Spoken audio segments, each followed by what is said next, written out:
Olá! Estamos no nosso podcast Shine, Brilho, pessoas que inspiram, que mostram caminhos. Eu, Suzy Camacho, e a querida Adriana Takamura. Olá, Suzy! Olá, pessoal! Sejam muito bem-vindos ao nosso podcast Shine. Hoje já estamos aqui com o nosso super convidado. Os bastidores já foram incríveis e eu convido você para ficar e assistir inteirinha essa entrevista, que eu tenho certeza que vai ser maravilhosa, tá? Certeza. E ó, não esquece, curte, compartilha, se inscreve no nosso canal para receber todas as notificações de quando que a gente tá lançando os programas, viu, pessoal? E agora nós vamos apresentar o nosso super entrevistado de hoje, né, Suzy? Nossa, ele tem uma história maravilhosa de vida, vocês vão, tenho certeza, que adorar. Ele é um professor de boxe, ele é um campeão, é uma pessoa que faz um trabalho com jovens, com adolescentes e já formou vários campeões. Nós temos o prazer de receber hoje o nosso querido Fernando Bolacha! Obrigado. Prazer estar aqui hoje batendo esse papo com vocês. Obrigada Muito por ter prazer, vindo. o nosso porque é prazer, né? Com certeza. Olha, e a gente tá conversando várias coisas já aqui nos bastidores, né, Suzy? A gente já queria começar perguntando do seu nome. Verdade. E aí, essa bolacha aí, é do boxe ou não é? Todo mundo acha que é por causa do boxe, mas não é. A apelido é de infância mesmo. Quando era criança, tinha cara meio gordinha, né? Sim. E aí me chamavam de cara de bolacha, cara de bolacha, cara de bolacha. Acabou ficando bolacha desde pequenininho. E hoje, pô, é meu nome, né? De vida, né? Hoje é meu nome de carreira, engraçado, né? Uma sacanagem que faziam, né? Aquele bullying tradicional, bullying, né? é. Você sofria com isso? Não, eu levava na brincadeira, assim, eu nunca nem liguei muito assim, não. Porque, na verdade, eu era aquele menino briguento, aquela criança mesmo? hiperativa, né? Ó, Antes de agitado. conhecer o esporte e tudo, eu era meio maluquinho, então não brincavam os amigos mais próximos, assim, então nem Os levava... outros nem se atreviam. É. Eu não vou falar Não que é vou. o bolacha, porque você não vai me Fala um pouquinho da tua infância. Tem alguém na família que também tem essa habilidade pro esporte, para essa arte marcial e tudo? Tem, na verdade, o boxe está na minha vida porque meu avô foi atleta em 1947. Meu avô foi lutador de boxe pelo Clube Nacional ali no bairro da Anastácio. Quando o Nacional era na Anastácio, hoje é na Água Branca, né? Em frente ao CT de São Paulo e Palmeiras ali. Mas antes era na Anastácio, meu avô foi atleta lá. E, pô, tenho até fotos. Eu tenho até fotos. Que demais. Então ele foi a Que era sua aquelas inspiração? fotos- foi minha inspiração. Na verdade, eu conheci o boxe um pouquinho mais tarde, assim, de ir numa academia, né? Sim. Mas o meu avô sempre me ensinou alguns treinamentos, desde criança, aquelas brincadeiras de família tradicional zona meio italiana, né? Sim. Na hora do almoço, vem cá, braço de ferro, deixa eu ver se você tá forte, mostra o muque, vem cá, você sabe pular corda. Contava das lutas dele, da época dele, do irmão dele. Então o boxe sempre teve na minha memória afetiva desde sempre, das lutas. Ia ter na televisão, a gente ficava esperando até a madrugada, que naquela época passavam lutas, era no horário na madrugada que começavam é verdade. as lutas na programação, então a gente ficava esperando junto, assistir. Olha, que Então, bacana. muito legal. Eu fui conhecer mesmo boxe com 17 anos, porque, como eu falei, eu fui sempre uma criança hiperativaça, né? Sim. E acabei me envolvendo com 1000 coisas que não presta, acabou desviando o meu caminho mesmo. Fiquei um menino problemático, vida louca, tudo. Mas a primeira vez que eu fui procurar o boxe foi pra já... Falei, acho que eu vou fazer um esporte, vou praticar mesmo de verdade, tentar virar atleta, já pensando em mim mesmo novinho, falando, não, acho que preciso mudar. E fui para um ginásio, que foi lá, o Nacional, em frente ao São Paulo. Que você começou Que eu lá. comecei Me lá. diga no o que clube. te deu essa inspiração? Porque, como você falou, né? Você estava meio desvirtuado, É. estava para caminhos. Você era violento? Não, na verdade, Não, violento não não. Eu sempre fui mal pra mim, né? Pros outros eu sempre fui um cara bem legal, assim. Eu sempre fui pior pra mim, assim. Eu era um cara... Hoje a gente sabe que de muitos problemas que tem as doenças psicológicas, mentais, mas eu acho que no meu tempo, os pais e mães não tinham muito uma noção Claro. desses lances de TDAH, desse negócio de déficit de atenção, não tinha mesmo. Você de tem déficit de hiperativismo. atenção? Não tenho, Não mas tem? eu tô Tá, citando. tá, ok. Mas eu tenho TDAH e tenho sou muito ansioso, né? É porque, E eu no sempre caso, fui. TDAH tem o déficit de atenção e tem a hiperatividade, né? Ou tem gente que tem meu- os dois, né? é E tem gente que tem combinado, um e tem o outro. E eu nunca cuidei, nunca fui psiquiatra, né, criança. Eu lembro de eu fazer dever de casa andando em volta da mesa. Minha mãe, Olha para quieto, não sei o quê, e para e sai. E não consegui ter atenção. Sim. Aquela criança que sobe nas paredes, já viu? Sim, Aquela sim. que diz, eu era esse. Abria a porta, saía correndo, tocava... Morava em apartamento, quando era no Rio, tocava campanha, todo mundo saía correndo. você tem Era irmãos? mais 2. Meninos também? E- Então eram 3 meninos. E com diferença pouca minha e do meu irmão do meio de 2 anos. Então, a Então era uma loucura. Você puxava o irmão para fazer as traquinagens? Não, a gente Tacava o terror. e a gente é junto e a gente ainda era muito os dois juntos iguais. A gente tudo brigava hiperativo o também? dia inteiro, era.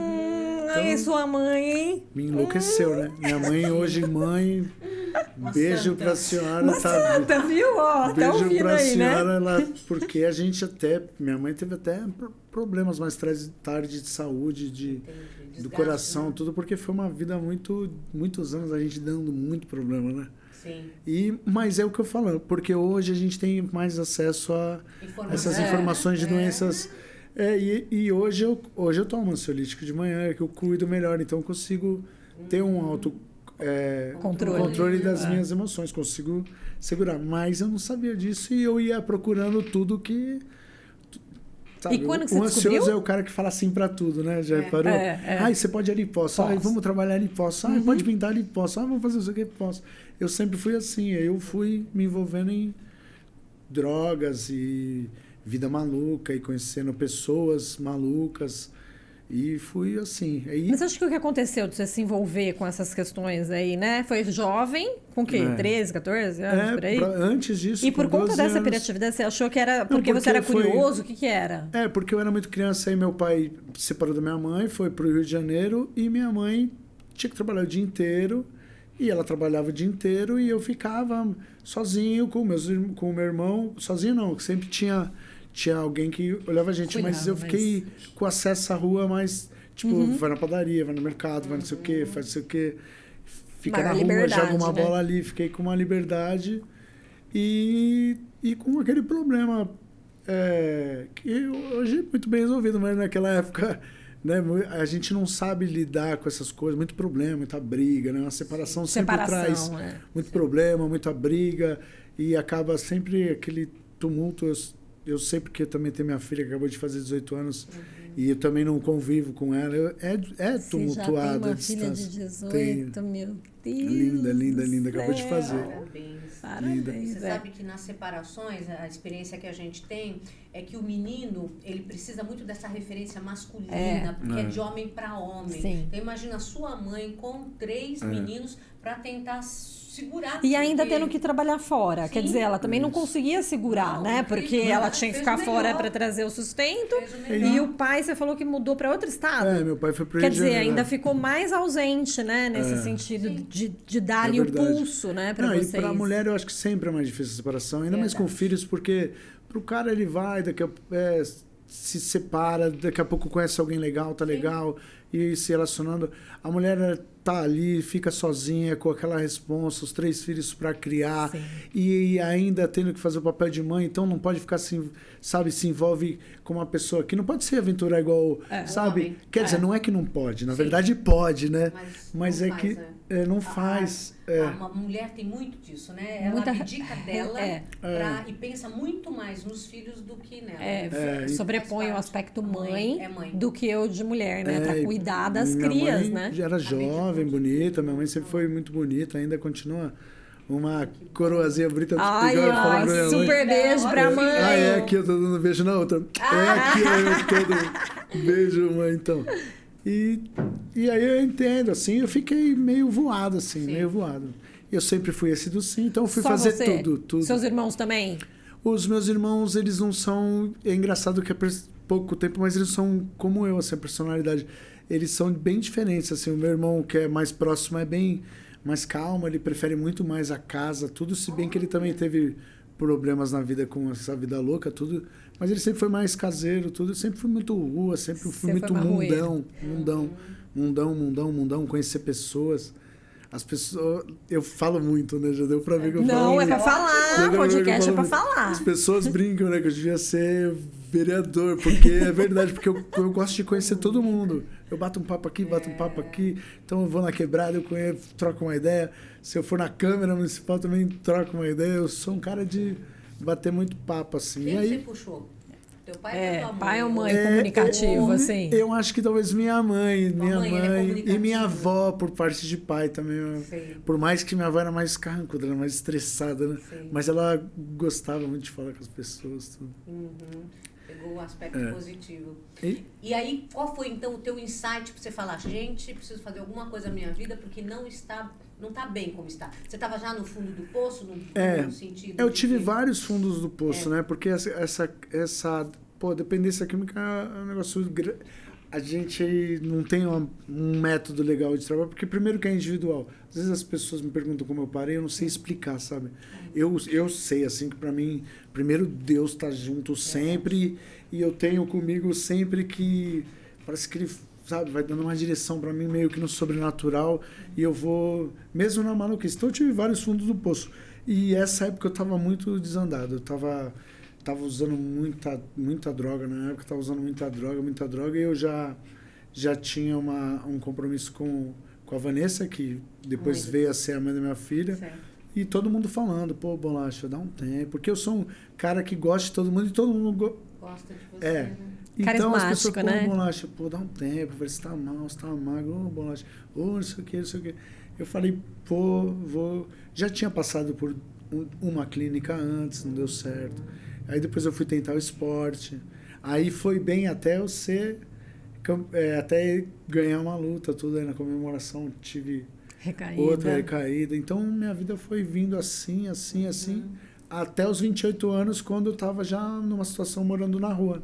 Morando na rua? Como aconteceu isso? Do nada, assim, porque eu sempre casa de um, casa da avó, casa do pai, casa da mãe, casa de um, a minha casa, aí alugava um quartinho, saía dali, ia pra pensão, depois arrumava um bico ali, ia pro Rio de Janeiro, morava na casa.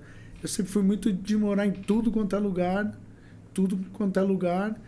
E aí, na última fase, eu estava morando na casa da minha avó, depois fui arrumar um bico, porque estava trabalhando de ajudante pedreiro, arrumei um bico, arrumei um lugar para morar na construção. Da construção, me expulsaram, aí fui morar na casa do amigo, que também me expulsou depois de um tempo. E aí foi assim, porque ninguém aguenta difícil. É muito difícil. Com certeza. Hoje, se eu tiver que lidar com uma pessoa igual eu fui para os meus parentes, eu acho que eu não saberia lidar.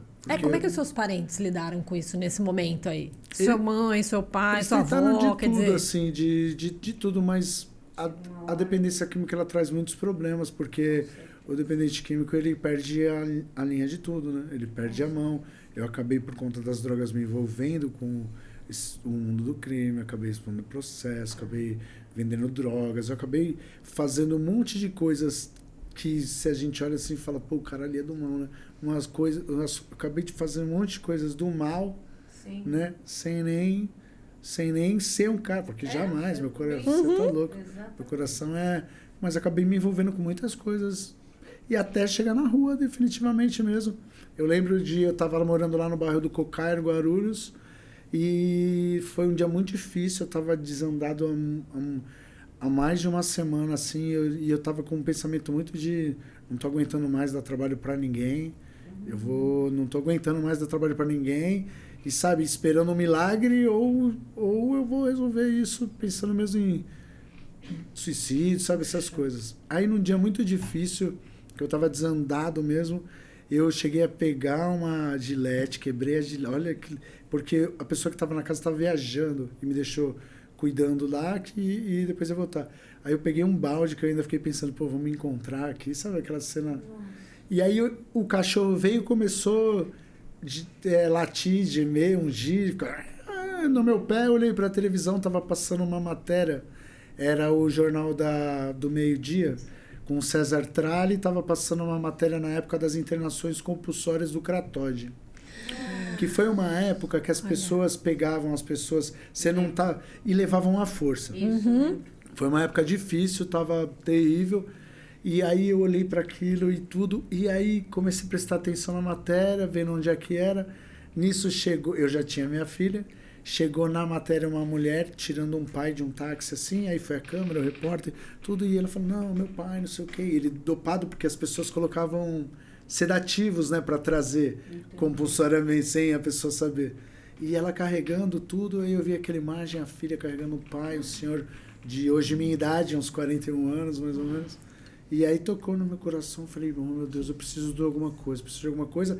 Catei o telefone e liguei a cobrar para a mãe da minha filha. Falei, Vanessa, eu não tenho mais nada, não tenho nada, me dá uma força, me deixa na porta desse lugar aí, porque eu não sei nem onde é. Ela falou, mas eu não tenho nem como te buscar tudo. Eu saí pedindo dinheiro, saí de Guarulhos, vim para São Paulo. Ela me pegou no metrô, me deixou na porta e falou, cara, eu não posso mais te ajudar em nada, agora tá com você, velho. E aí eu entrei lá no Cratóide e fui perguntar como funcionava. E ficou, se auto-internou. Não, e aí eu fiquei. Só que a internação, aí eu entrei, fiz a ficha, tudo, passei por todo o processo. Só que a internação era no Juqueri, que hoje eu moro do lado ali. Sim. Hoje era no Juqueri. Cara, e eu assisti Bicho de Sete Cabeças. Vocês assistiram Bicho de Sete Cabeças? Eu falei, vai ser desse jeito, ai meu Deus, eu não vou aguentar, porque eu pensei que era aquilo, na verdade não é aquilo, né? Mas eu pensei que era aquilo, não vou. Ela falou, tem outra forma. Você não tem como dormir aqui, morar aqui, mas você pode passar o dia inteiro por tratamento, tem terapia, tem café da manhã, almoço, tudo. Como eu já estava na rua, eu falei, pô, pelo menos a refeição já está garantida. Aí eu falei, eu não vou, tudo. Ela, você pode ir. Ela não tinha nenhum lugar para morar. Aí a primeira semana eu fiquei do outro lado da calçada ali na luz. Aí eu dormia do outro lado, acordava, entrava, limpava. Aí quando eu abria o portão, ia lá no banheiro, lavava o rosto. Aquela coisa de sovaco, tudo. Passava água na boca, entrava e ficava o dia inteiro. E assim foi uma semana. Até um brother falar que tinha um albergue para moradores de rua, que é referência no Brasil, que era ali pertinho na Moca, ali, que eu andava, pertinho não, né? Mas andava, chegava, que é o Arsenal da Esperança.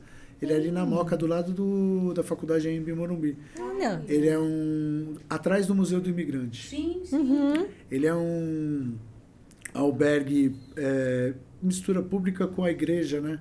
Então, de padres italianos que vieram... Eles também têm isso lá em Turim, que é numa fábrica de armas, tudo. Então, eles têm é para moradores de rua. Só que lá eles têm um trabalho de assistência social. Então, quem quer, vai atrás e consegue dar umas pedaladas, mudar de vida, sabe? Ter um emprego, arranjar uma colocação, eles indicam isso? Cursos, emprego, tratamento dentário, médico. E aí eu tava Porque às vezes a pessoa que tá na rua também não sabe onde ela vai e como é que ela sai disso, né? Tipo, onde eu vou arranjar roupa? Onde eu vou arranjar um currículo? Como é que eu vou arranjar um emprego formal, né? E eles fazem todo esse trabalho. E é bem isso que você falou, porque tem muita gente na rua que viveu essa situação a vida inteira. Tem muita gente na rua que é, vagabundo mesmo. Sim. Mas tem muita gente na rua que tá perdido e sem uma oportunidade no momento. Porque toda oportunidade que eu peguei na minha vida, eu transformei ela. Toda. E aí lá no albergue eu comecei a fazer curso do Senai, que era um Pronatec, que era do Estado, que era gratuito. Eu comecei a fazer o cursinho de operador de empilhadeira, aí ficava lá, comia. Aí arrumei outro curso, comecei a fazer controlador de pátio. Aí ficava lá, fazia o curso, ia para o albergue, dormia, comia. Fiquei assim um tempão. Um dia...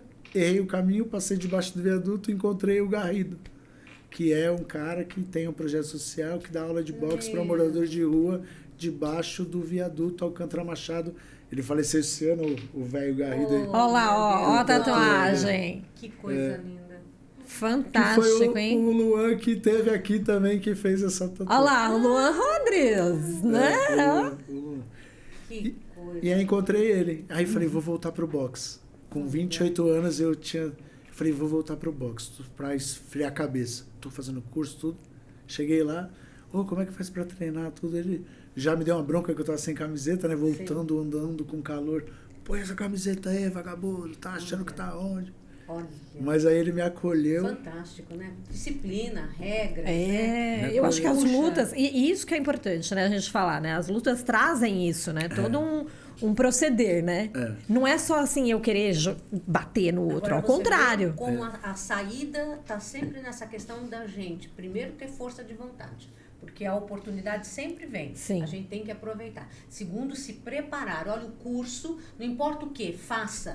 Faça um curso, faça Nem uso, alguma nunca coisa. usei na vida Não esse importa, curso. né? Mas através disso, você conseguiu abrir uns caminhos, até mudança de energia. A gente vê que a pessoa fica diferente. E olha Não acreditar, né? E olha como uma coisa ruim leva a alguma coisa boa. Você se perdeu o caminho, no final encontrou o Na caminho. verdade, era encontrando o caminho. Que hoje mudou a minha vida. Exatamente. Gente, isso é fantástico. O projeto que você tem hoje para ajudar os moradores de rua é dele? É do Garrido? O meu projeto, na verdade, ele não é para ajudar moradores de rua. São academias que trabalham com formação na base, com as crianças. Isso.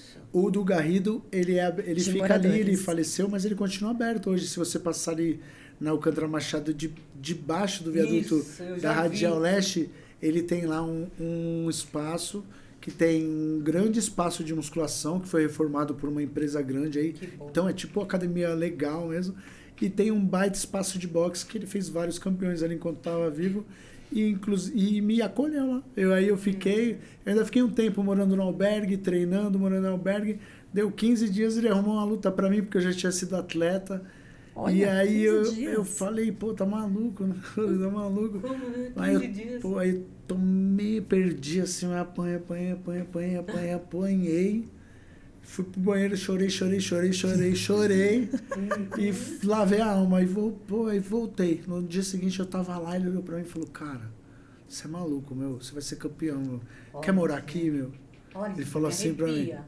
Aí eu falei, cara, eu tô terminando o curso lá, mas eu vou, quando acabar o curso, eu venho. Acabou o curso, eu falei, se você tiver aquela oportunidade lá, eu aceito. Aí ele fez debaixo do viaduto ele tinha uns quartinhos que ele fazia, fez lá um quartinho pra mim, botou um pallet lá, um colchãozinho, me botou um armário, me deu atenção, me deu comida, me deu roupa, né, meu? Naquela época eu tava numa situação bem difícil. E me deu a ideia que entrou na minha mente. Ele falava todo dia que ia ser o próximo campeão dele, e o próximo campeão dele, o próximo campeão dele, o próximo campeão dele. Acreditou em você, né? Te deu esperança, Que né? me fez de virar o jogo, né? Disso também. Isso é muito importante. Putz, que demais, O reconhecimento, o estímulo, né? Acredita em você, vai em frente. Nossa. Minha inspiração, né? E nessa época você estava sozinho, você desconectou totalmente da família. Porque ninguém aguentava mais, né? Na verdade, ninguém aguentava mais. E aí falaram... Mas alguém chegou, pai ou mãe, você falou assim, pelo amor de Deus, não aguento mais. Alguém chegou e falou, não, que você sentia isso. Trocaram uma ideia sincera comigo de falar, Fê, não dá pra te deixar aqui em casa, não sei o que, sabe? Eu já com 26 anos, sabe? Um homem adulto, com filha. Sim, a sua filha nasceu que você tinha quantos anos? Trabalho, tinha 22 anos. E aí ficou só com a mãe?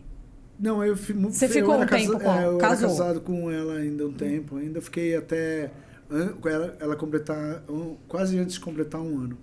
Aí separamos e eu fiquei bem uma fase, porque várias fases eu fiquei bem. Esse lance da dependência química, da doença mesmo assim, eu não gosto de falar muito cientificamente, porque eu não tenho uma fórmula assim. As pessoas gostam de perguntar para mim, falar, sabe, você como foi para você? Eu não sei explicar o certo. Eu sei explicar que eu tinha muita fé, eu tinha muita vontade de mostrar para mim e para todo mundo que eu ia dar aquela volta por cima, porque no final de tudo, chegou uma época que as pessoas olhavam para mim e tinham até dó, sabe? E aí eu via amigos, sabe, de muito tempo. Eu sempre fui um cara vaidoso, né? Sou leonino, sou um cara vaidoso, tudo. E tá por baixo, as pessoas falando mal. E eu fiquei com aquele, eu vou mudar. E aí eu fui encontrando pessoas. Então, eu não tenho outra explicação a não ser o universo e Deus pondo a mão. É isso aí. Porque eu fui querendo, Deus foi arrumando. Exatamente. E toma.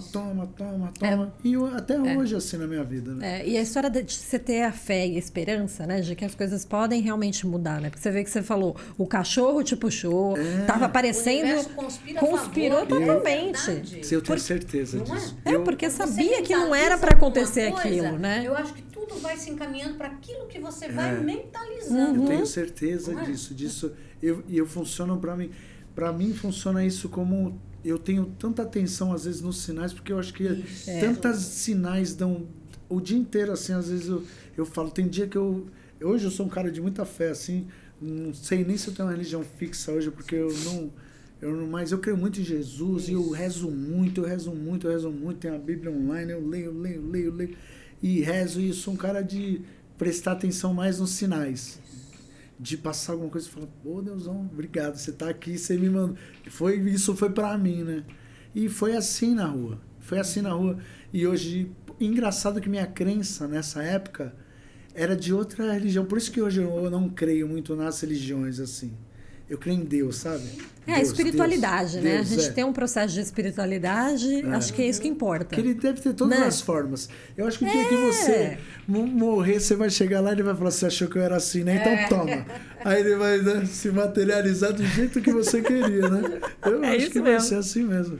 Eu acho que vai ser assim. Então, eu fui sim, e eu sou assim até hoje. Eu presto atenção nas coisas, nos sinais e tudo, e vou pra cima. Sou um cara ansioso ainda, mesmo hoje tratado.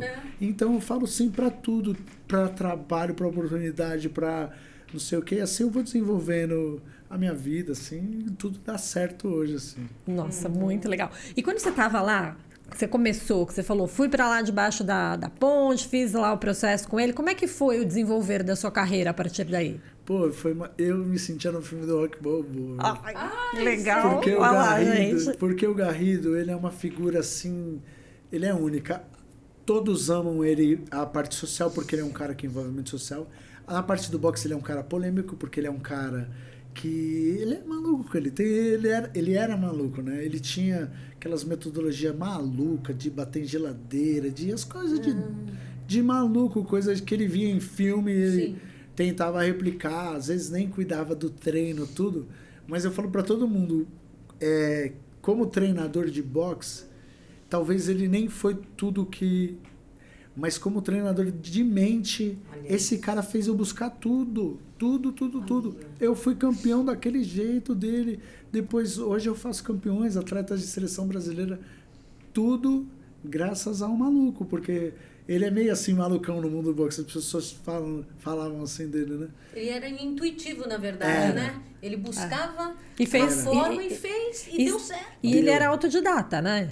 Ele criou o mecanismo dele. Ele passou pelo exército na época dele, então ele conhecia muito de treino físico, ele gostava muito daqueles treinos físicos antigos, de corda, pneu, marreta, e de pega a mola, quebra a mola, joga pedra, coisa de Rock Balboa mesmo, bater num boi, num caminhão do frigorífico, né? Coisa de filme, ele tinha essas coisas assim. Era o marketing dele, e ele fez o nome dele assim, né? Às vezes chovia, caía a árvore em São Paulo, aí ele mandava a gente ir tudo correndo lá com as machadinhas. Então, quando chegava a equipe de reportagem, os boxeadores estavam ajudando. Então, era o jeito que ele fazia, o treinamento dele, tudo. Mas eu achei meio Mestre Miyagi, meio Karate Kid, e fui me inspirando. Uma vez eu fui varrer o galpão lá, ele mandou fazer na ponta do pé, saltitando. Eu falei, o Garrido, Mestre Miyagi nessa altura da vida, pra mim não dá. Aí a gente ria. Então, ele era maluco, mas ele era... o cara que botou brilho na minha vida, nos meus olhos, no meu coração. Ele tinha muito isso de ser graças a ele hoje. Treinador, né? Esse treinamento mental, me dá algumas dicas do que ele te falou, que você falou assim, poxa, não é que isso funciona. Não, ele falava pra mim que eu era... Ele falava isso sempre, que eu era o novo Rock Marciano dele, que eu tinha o estilo todo peculiar, que eu ia ser o próximo campeão do mundo. Ele falava exatamente isso. Nossa. Mas eu sabia que dentro da minha idade, que eu tava voltando pro boxe, das minhas limitações, tudo, eu sabia no meu íntimo que eu não ia dar tempo de ser campeão do mundo. Tá. Mas eu fui campeão de vários títulos importantes. E hoje eu sou campeão da minha quebrada, de 2 quebradas, de 2 bairros. Faço campeões. Então, eu acho que ele previu tudo mesmo de uma forma mais maluca do mundo, né? Eu acho que ele desse jeito maluco dele, sem entender o que era, ele abraçou. Hoje não está aqui mais, mas ele viu muito resultado. Ele viu meus atletas sendo campeão. Todos os atletas meus campeões eu levava lá na academia. A gente sentava lá na cozinha debaixo do viaduto, fazia comida, comia, trocava ideia. Ele mostrava as coisas, reportagem. Todos os meus atletas, inclusive a Vicky, que é a mais nova, conheceu o Garrido. Fazia questão de ir lá, fazer um treino lá, debaixo do viaduto, sentir aquele clima, conversar com os moradores de rua ali, entender como é como é que é o não ter nada e às vezes precisar de uma oportunidade só, né? Uma oportunidade, exatamente. Você sabe que você está falando isso, me vem à mente várias coisas. Você falou do rock, mas tem um filme que é aquele Coach Carter. Nossa, maravilhoso. Nossa, então assim, que me parece um pouco do que você está falando, né? Ele é treinador de basquete e ele faz com o pessoal da quebrada, né? A história mental. Não só o físico, porque o físico todo mundo já tinha, né? Mas ele fala, ó, é o mental. E ele faz todo mundo, inclusive, estudar, né? Fala, ó, se não tiver nota, também ninguém vai jogar, né? E isso me lembra um pouco isso e como começou esse processo de coaching, né? Porque os coaches, né, eram só treinadores físicos, mas eles passaram a se revolucionar com esse treinamento mental que você está dizendo que ele trazia para você, né? Então não era só te treinar fisicamente, mas trazer uma outra pegada, né? Porque é tudo isso, tudo treinamento. Você falou dos coaches e é bem isso. Eu tava conversando com um amigo e uma amiga, uma parceira também, falando sobre isso, as palestras que a gente vai começar a trabalhar com isso também. A vida, ela é luta por si só. Por si só. Se você fazer uma analogia de uma luta de boxe com a vida, é a mesma coisa. 12 rounds, 12 meses, você às vezes ganha um, perde outro, ganha um, perde outro, mas no final do ano você para e faz o balanço. Pô, foi difícil aquele mês, foi difícil aquele mês. Pô, mas o ano foi bom, né, meu? Progresso, tô animado pro próximo, vamos pro próximo. Ou se o ano foi ruim, você para e pensa, pô, não, o ano que vem vai ser diferente, janeiro vai começar diferente. Começa uma nova luta, uma nova... Não importa se você vai terminar uma luta, com a derrota ou com a vitória, você nunca vai sair dessa luta sem tomar um soco. 12 rounds sem tomar um soco, nunca. Nunca. Com um campeão ou não.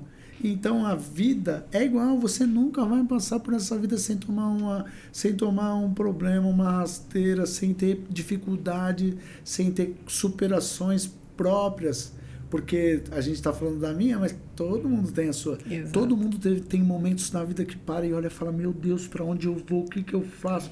Não sei como sair daqui. E é ali que a gente cresce. A gente só cresce na dor. A gente só cresce no aperto. Assim, as maiores lições da minha vida foram no aperto, no sufoco, na dor.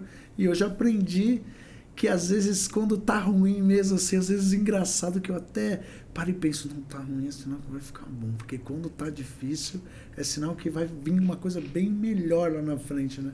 Então... Sim. E acho que a mente, né?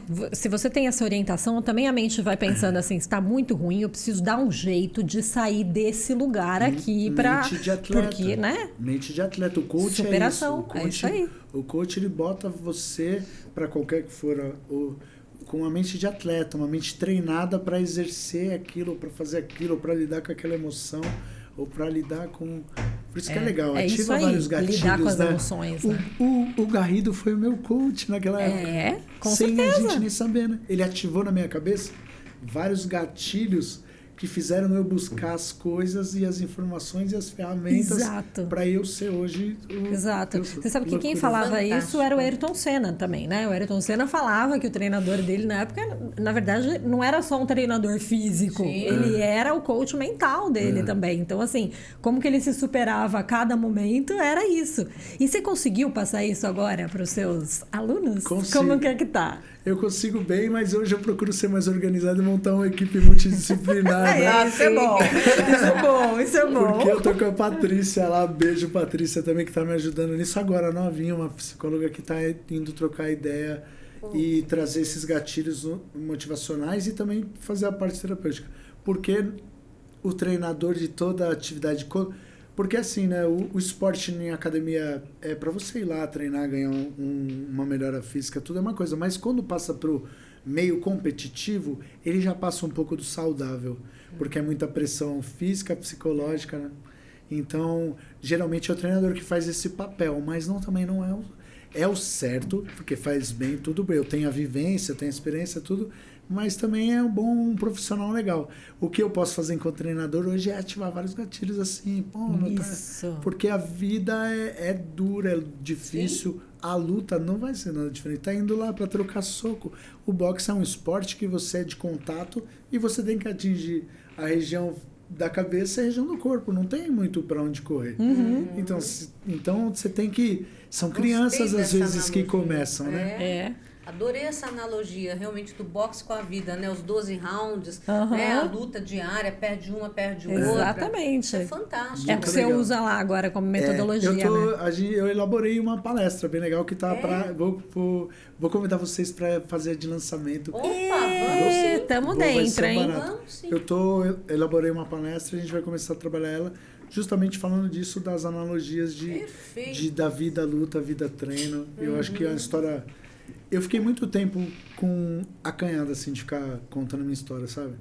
Por mais que porque, na verdade, toda vez, às vezes, que as grandes influências iam me procurar, elas queriam mostrar um papel mais de o coitado, o dozinha, o tá muito difícil.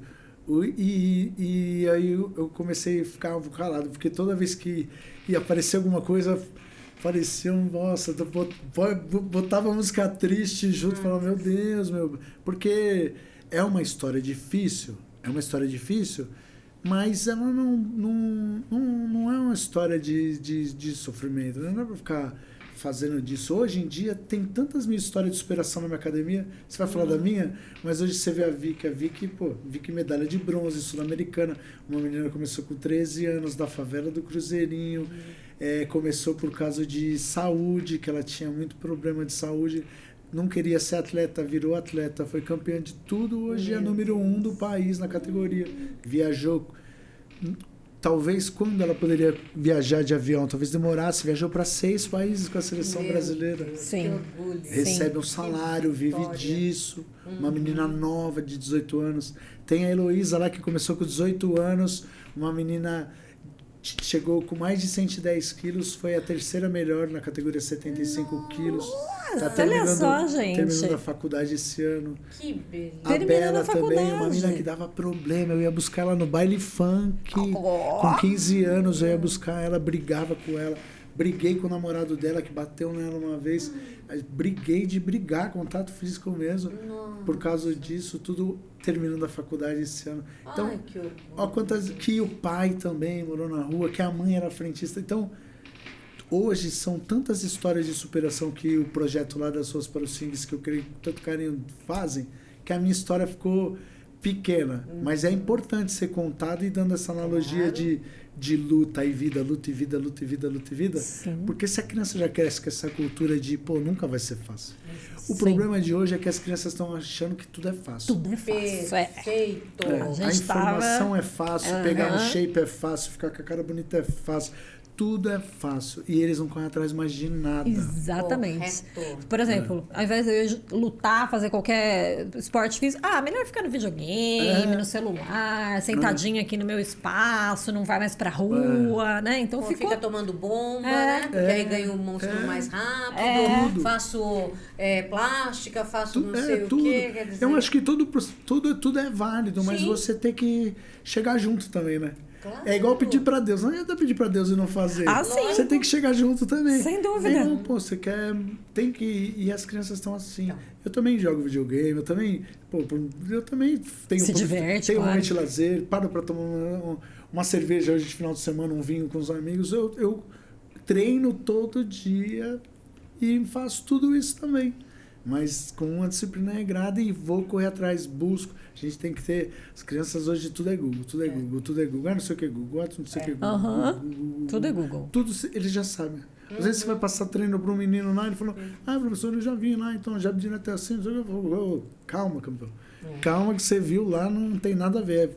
É aqui, presta atenção em mim. E vamos assim. Eles ficam com essa noção de que eles sabem tudo. Então, eu ouço esse papo. Eu faço, não, a gente sempre ouviu, né? Adolescente Sim, assim, não. Mas agora mais ainda, a né? gente sabe Porque mais. eles vêm com esses elementos, eles querem dar uma aula, eles não querem escutar a nossa experiência de vida, né? Verdade. E a pandemia também mudou muito, né? A pandemia sim. mudou a gente, né? Todos nós mudamos. Minha cabeça foi para 1000 lugares. As crianças, então, 2 anos em casa. Verdade. ficaram sedentárias, a maioria. Então, exatamente, sedentárias e muito mais viciadas ainda em internet e equipamentos eletrônicos, o que fez com que elas ficassem hoje mais difícil retomada de esporte. De tudo, né, e aí gente? o esporte que traz a disciplina, como você estava falando, né? Isso que é muito importante. Porque Agora, me diz uma Você coisa. falou um ponto, é verdade. Eles ficaram longe de esporte, né? Porque não Longe. podia ter Isso, nada, não né? podia fazer nada. Tinha Agora, eu queria esquecido muito do que esporte. você falasse, porque tem aí um estigma de que se a criança já é arteira, se ela já é mais agressiva, com um esporte que seja de contato, ela vai ficar pior. Então, muitos pais imaginam isso, não é? Ai, não, meu filho já é nervoso, já é briguento. E aí um esporte, então, como jiu-jitsu, boxe, enfim, qualquer arte marcial, vai ficar pior. O que você tem a dizer a respeito disso? É para justamente essa criança mesmo, a criança que é a hiperativa, o esporte, a luta, vai trazer para ele um lugar para ele canalizar as energias dele, né? Perfeito. Para canalizar as energias dele. É essa criança hiperativa, briguenta, que deve mesmo também procurar um esporte de luta, né? Porque a luta, ela, além de trabalhar o físico, ela é excelente para a cabeça, para todos, né? Quando você começa a fazer o treinamento e extravasar, bater naquele saco de boxe, tudo, parece que a cabeça para, tudo para, fica um silêncio, né? Só você e aquela energia. A gente tem muita coisa para jogar para fora. É bom quando a gente pode bater em alguma coisa que não machuque ninguém, que ninguém nos machuque, né? Então, o treinamento de boxe, ele vai dar primeiro essa coisa gostosa nele aí, e depois com o tempo, né? Porque lá a gente ensina com toda a metodologia, tudo, então a criança vai desenvolvendo, vai aprendendo a andar, golpear, girar. Quando vai ver, já aprendeu outra coisa. Quando vai ver, já está treinando parecido com um atleta que já é de destaque. Quando vai ver, já está junto treinando. Assim acontece muito a sucessão, né, de atletas que vem vindo novos, aí chegam novinhos sem saber nada, quando vai vendo tá igualando o campeão da casa, quando vai vendo tá treinando igual o campeão da casa, quando vai vendo tá batendo no campeão da casa. Eu tô há 8 anos, eu já vi isso acontecer. Eu falo, que maravilhoso, né? Então, é para essa criança que precisa, né? Se meu pai não tivesse me tirado do jiu-jitsu novinho, porque o primeiro esporte que eu fiz foi o jiu-jitsu, e aí depois eu já era hiperativo e eu arrumei uma briga quando criança, ele resolveu me tirar do esporte como punição.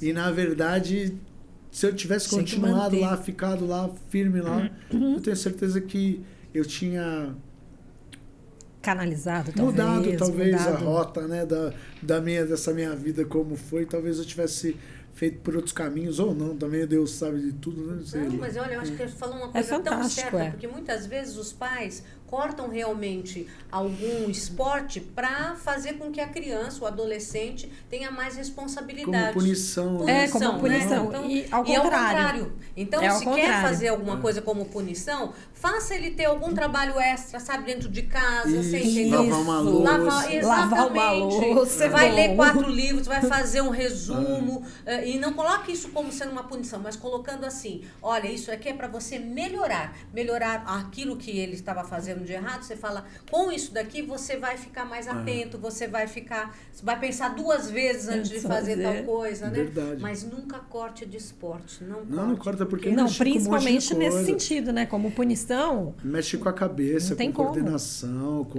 tudo. Processo de aprendizagem. E outra coisa um importante, os neurocientistas falam que a partir do momento que você pratica um esporte, principalmente esse de contato, você libera uma série de substâncias neurotransmissoras. Que é a mesma sensação que a droga dá. Exatamente. Que só que de uma maneira de bem-estar. Exatamente. Então você libera a endorfina, porque você está recebendo aquela pancada, você vai liberando a endorfina, daqui a pouco você se sente assim nas nuvens. Acaba querendo fazer sempre. Você está cansado, mas com uma sensação boa. Prazer. Um ambiente esportivo, você não vai ouvir papo de crime, de droga, né? Então, o conselho que eu dou é sempre procurar bem um lugar, um clube bom, de qualquer modalidade, né? Você vai pôr na ginástica, procura bem, se informa. Hoje estávamos falando do Google, dá um Google, pesquisa sobre o treinador, tudo, acha um lugar legal. E põe seu filho lá, que com certeza vai ter a vida transformada, assim. Tem. Vai ter a vida isso aí. transformada. Eu tenho o caso, tem meninos lá que nem viraram atletas, mas hoje continuam trabalhando com esporte, fazendo faculdade, treinam lá até hoje, e ajudam hoje na casa. Porque nem todos têm vocação. É igual futebol, claro. né? Sim. É igual Claro. futebol, é uma peneira para todos. Tem vários que vão virar atleta, tem vários que não vão virar atleta, mas vão ter a mente de atleta. Que esse é o ganho que não tira. E você tem que ter essa perspectiva desse ganhar, né? Você vai ganhar... não necessariamente eu vou precisar ir para uma competição, mas eu vou ganhar disciplina na vida, organização mental, ajudar o próximo. Então, isso é muito importante. E também aprende a perder. Porque hoje também. eles não lidam mais com a frustração. Exatamente. Né? Nenhum adolescente sabe perder, né? Então tem que ser treinado. É verdade. E o esporte gera isso. Esse também é sensacional, né? Você frustrar, às vezes, o ego de... Já pensou você frustrar um ego de um adolescente de 17 anos? Adolescente de 17 anos. Você frustrar e o esporte frustra, né? Claro. E aí ele tem aquele tempo para ficar triste. Isso. Mas também tem que recuperar rápido, tem porque que já virar a Exato. chave, porque amanhã já tem compromisso. Exatamente. Né? Agora, você sabe o que eu fiquei curiosa aqui? Você começou com o Garrido, estava lá, debaixo lá E como é que foi a virada disso? Como é que você foi crescendo, foi batalhando, foi lutando? Como é que foi? Ele ficou bravo comigo, ele ficou sem falar comigo quase um ano, porque na verdade eu morava lá no quartinho, comecei a treinar, mas ele começou a pintar e aí eu trabalhava, então ele me arrumava um bico. Então, Fernando, tem um trabalho ali, vai trabalhar ali. Aí eu trabalhava em um lugar, treinava um horário, tudo. E aí eu arrumei uma academia para começar a trabalhar. E já dava aula lá para todo mundo que chegava lá de noite. Eu já dava aula, puxava os treinos, porque eu já lutava. Tudo, não tinha informação ainda, muita informação, mas eu treinei quando novo no Nacional, tive meu avô, tive o Garrido. Então eu conhecia de boxe um pouco para passar e comecei a dar aula lá. E aí eu pintou a oportunidade de dar aula na Lapa, tudo. E aí eu pensei assim, tava bom para mim lá, mas eu pensei, se eu ficar aqui, sabe, eu acho que eu preciso eu preciso alugar uma casa, eu preciso tentar minha vida de volta, né? E aí tentei, ele ficou muito bravo comigo. Não queria perder o filho, né? Ele ficou muito bravo comigo, ele ficou muito bravo comigo. Não, você vai, porque na época eu tava namorando uma menina que tinha vindo do Maranhão, de lá também.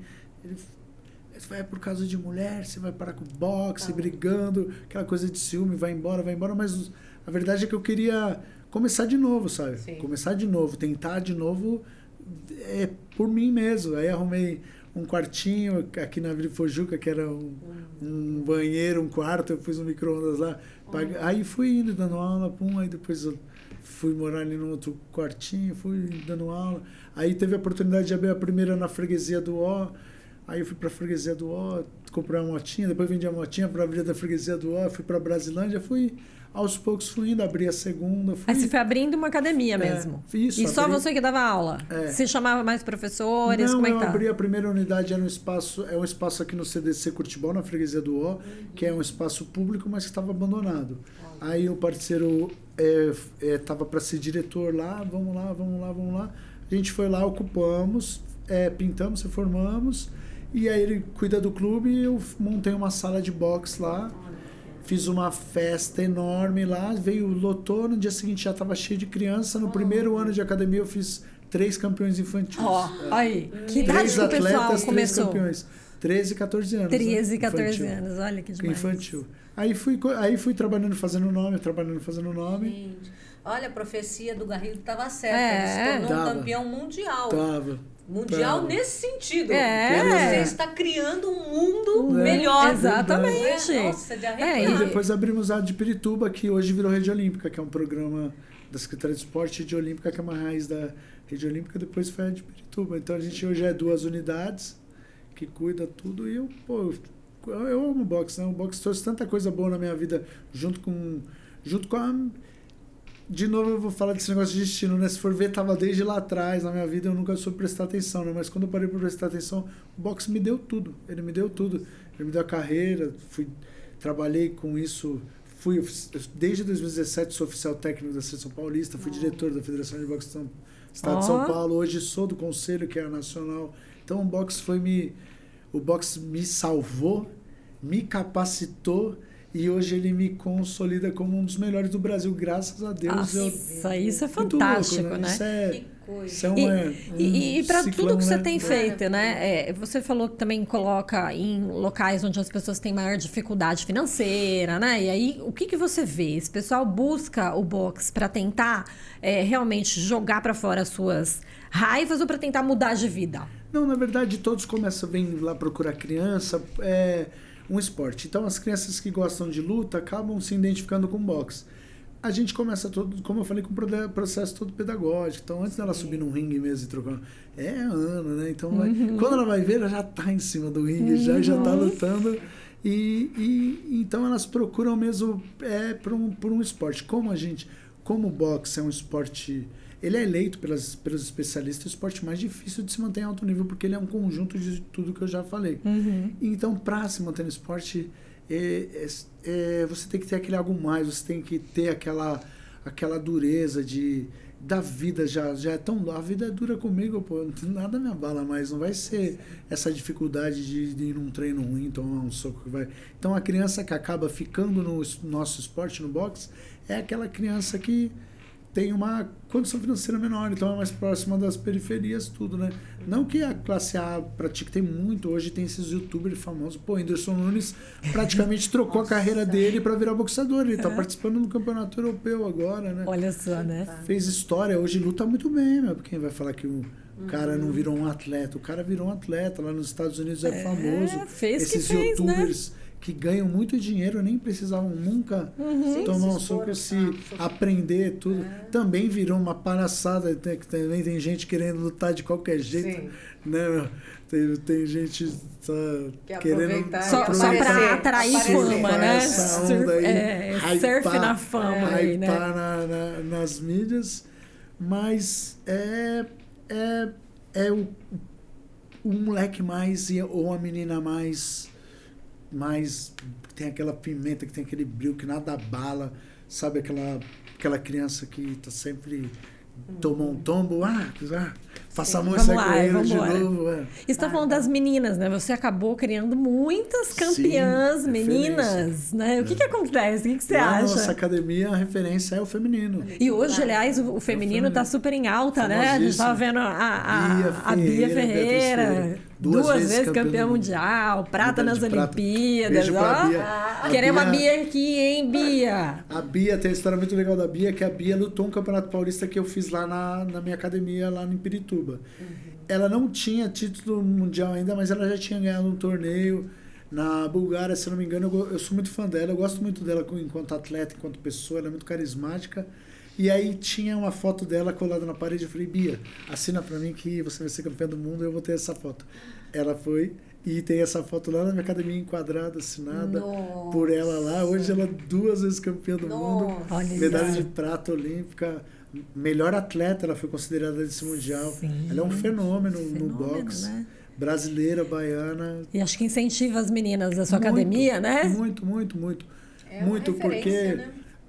O boxe, o pai e a mãe acha que o esporte só para homens, né? Na verdade, não é só os pais, né? É a cultura nossa, né? É uma cultura. Não era o futebol algum tempo atrás, que agora, graças a Deus, abriram para as mulheres, né? O boxe feminino entrou nas Olimpíadas em 2012. Olha isso. O boxe tem nas Olimpíadas desde... Pô, eu não vou lembrar exato agora, até uma falha aqui, Faz mas... tempo, há muito tempo, nos primeiros esportes, né? É verdade. Então, para as meninas entrar agora, então é importantíssima a referência. Então, eles acham que é um esporte muito agressivo, que vai machucar a menina, porque realmente é difícil. Às vezes você vê a vitória, né? Machucadinha. Mas eu falo pro pai e mãe, menina é mais fácil, difícil é pro menino que não tem a base, não tem nada para dar escola hoje em dia, difícil é pro menino que tem que ir pra escola roxa, os outros zoando, apanhou, né? Pra menina é mais fácil, né? Verdade. E outra coisa que às vezes também tem o estigma de que é um esporte que vai mexer com a orientação sexual. Tudo, falou não é? Não, vamos falar sobre isso, não entendi. Tá. Desculpa, gente. A gente tá aqui vendo várias coisas ao mesmo tempo.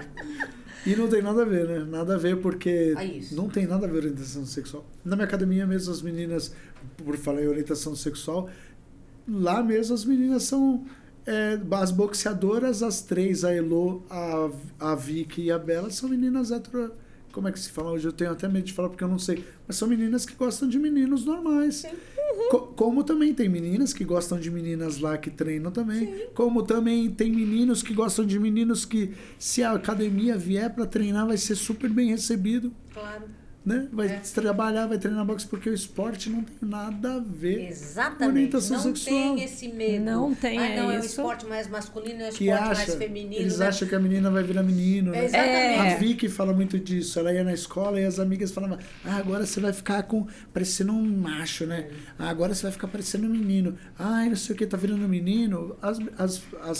Aquelas brincadeiras, bullying. Os bullying, os estereótipos, né? Às vezes até confundindo, atrapalhando a cabeça e o desenvolvimento da criança. Né? Não, ela é uma menina linda, vaidosíssima. Sai da academia, batom, maquiagem, fica brava. Compra unha, porque não pode ter unha grande, que sempre quebra. Ela sempre compra unha no final de semana, tá linda, linda, linda, linda. Eu não tenho receio. E quando chega no ringue, parece um leão. Não vou nem falar leoa, né? Porque... Forte, parece um bicho, né? Mas você sabe que eu acho que eu tenho muito essa impressão do boxe, né? Que ele faz realmente as pessoas terem uma superação muito grande, né? Você falou do rock e tal. Tava lembrando, teve um amigo meu que, na época de concurso público, ele falou que mudou completamente a vida dele, assim. Ele foi fazer boxe e ele tinha uma raiva muito grande com umas relações familiares, Sim. né? E isso extravasou a tal ponto que, assim, ele falou, terapia não chegou para mim a fazer o efeito que eu consegui fazer, né? Claro que ele uniu os dois, né? Mas ele falou, ali eu consegui extravasar e conseguiu passar no concurso, se tornou juiz, né? Beijo pra você, amigo Caio. E aí deu tudo certo, né? Então você vê como faz essa mudança mesmo de superação no boxe. Canaliza, né? O esporte de contato. E como isso é importante a gente passar, né? Para as crianças, para os jovens, para os pais, né? E os pais também fazerem esse trabalho de incentivar, estimular, não é? Quando as coisas saírem errado, olha, é assim a vida, vamos lá, você deu o teu melhor, agora vamos tentar dar mais ainda. E assim vai. Fernanda, eu quero te agradecer demais. Demais a tua entrevista inspiradora. Fantástico. Eu tenho certeza que vocês todos aí aprenderam muitas coisas com relação a isso, né? Eu que adorei bater esse papo. Fala pra gente aí, seu podcast, suas redes sociais, conta pra gente como é que tá, dia que é ao vivo, não é? É ao vivo às sextas-feiras, às 21 horas, pela Vem TV, aí tem as redes sociais lá pelo YouTube, tem aplicativo também nos streams aí. Tem as nossas redes sociais, que é o das Ruas para os Singues, das Ruas para os Singues, nas redes sociais, Facebook e Instagram. E o meu particular, que é o Fernando Bolacha, também nas Instagram e Facebook. Só entrar lá, tem horário de treino, tem os treinos, tem a molecada lá, tem a rapaziada, vai conhecer todo mundo do projeto social. E quem quiser ir lá fazer uma visita, vai ser um prazer. Eu fico basicamente lá o dia inteiro, todos os dias da semana. Fantástico, olha, muito obrigada. Te agradeço de coração. Obrigado viu? Nós que agradecemos, viu? Um abraço para você e olha, muita sorte nessa sua caminhada aí, que muito de luz. E eu tenho certeza que vai ajudar muita gente ainda nessa vida, viu? Obrigada, viu, Fernando? E obrigada a vocês de estarem aqui conosco. Compartilhem este vídeo, porque ele é inspirador para muitas pessoas, viu? É isso Vamos aí. mudar a nossa vida para melhorar. E eu espero vocês no nosso próximo podcast Shine! Até mais! Muito bom. Ai, que papo gostoso. Olha!